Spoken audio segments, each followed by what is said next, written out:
حياكم الله متابعين الكرام، صباحكم الله بالخير، يا هلا والله سهلا فيكم. من السيارات اللي توفرت الهوندا الأكورد فئة النصف الواردة خليج 2024. أبرز فروقات عن ستاندر: جاي جنوط أكبر مقاس 18 وفتحة سقف. المحرك عندنا 4 سلندر بسعة 1.5 لتر والجير اوتوماتيك. إنارة أمامية LED ورادار وتنبيه الخروج على المسار. جنوط ألمنيوم مقاس 18. إشارة مرايا، الدخول الذكي وتشغيل البصمة. فتحة سقف.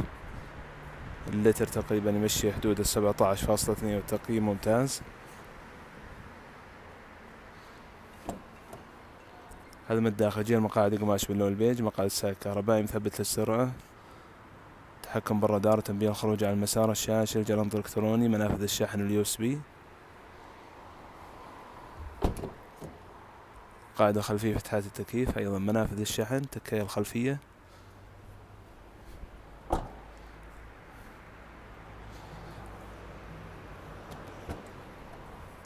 أيضا السعر الخلفية ملحقات السيارة.